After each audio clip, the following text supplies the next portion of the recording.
And Alana joins us live after the plunge. How was the water, Alana? The water was phenomenal, Brian, and on a hot day like this, you gotta go cool, and we did. The hair, not as phenomenal, but you know, it's road tour, and it's the first day of summer. Happy summer, everybody. I know it's a busy news day, a lot going on in the weather world, but the solstice is tonight at 8:42 p.m. We will officially start the summer season. Astronomical summer is just hours away. So we had to get out and celebrate at Red Fleet State Park. And we did. You actually see where they're cliff jumping behind me. Plenty of kayaks and paddlers in the water as they're jumping in. And it was worth it. Totally worth it on a hot day like today. Hot and windy. That's been the theme.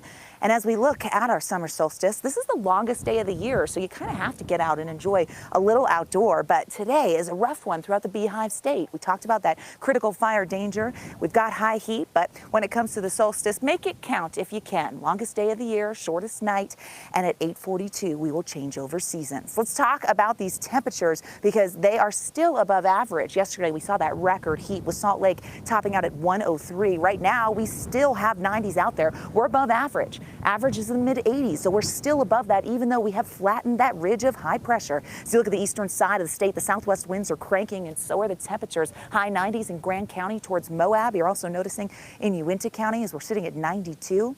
101 in St. George with those very strong winds. We often see temperatures cooling in St. George, and that's what we've seen today. Those winds also pushing that thick smoke coming off the Forsyth fire. Along the Wasatch Front into tonight, we'll see those 90s turning into 80s. We've got a mild overnight with mostly clear skies. While the ridge of high pressure has flattened, we're not going to start increasing cloud cover too much just yet. That comes as we head into our Saturday. A major weather pattern shift is on the way. Taking a look right now at the regional satellite, you're able to see that ridge of high pressure, but you also notice that trough of low pressure near the Pacific Northwest. As that gets closer to the Beehive State, the winds uptick even more. It is downright gusty today, but it gets windier tomorrow ahead of a dry cold front that is going to change the weather scene. So winds are not finished, and they will be cranking up to 50-mile-per-hour gusts tomorrow ahead of the front. As we take that view from our Black Desert Sky Cam, time-lapse video showing smoky conditions. Not a huge surprise down there in Ivins. The heat's still on.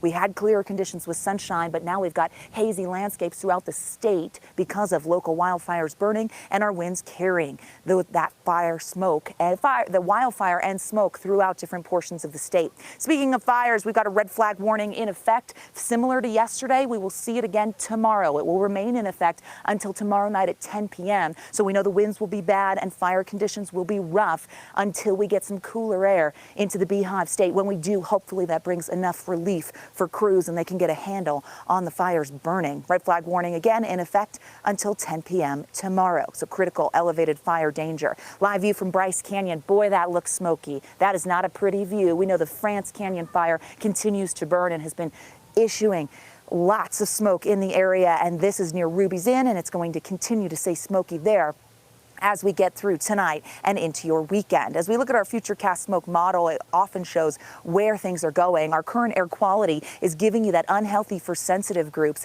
for several locations. So we've got the sunshine that's hyping ozone levels for the heat of your day as we kick off summer, but also we're blowing dust and smoke is in the air. So some elevated particulate matter can't be ruled out. It's either moderate air quality or unhealthy air for sensitive groups throughout the state. There's that Futurecast model for the smoke. Look at how the southwesterly winds push those thicker plumes into central Utah, south central Utah, and on the eastern side of the state. You're going to wake up and see more smoke as we head into our Saturday morning, and air quality impacts will linger until we change the wind direction and get some cooler air in place. But that Futurecast model really accentuates how that thick smoke targets central and eastern Utah over the next 24 hours. Looking at our wind gusts, well, this is by tomorrow morning. Our Futurecast wind gust takes you through those blustery conditions. It is going to be wicked wind until that dry cold front comes in. Our wind direction will switch, no longer southwesterly coming out of the north as we head Saturday night into Sunday. And as a result, we'll get cooler air in here and hopefully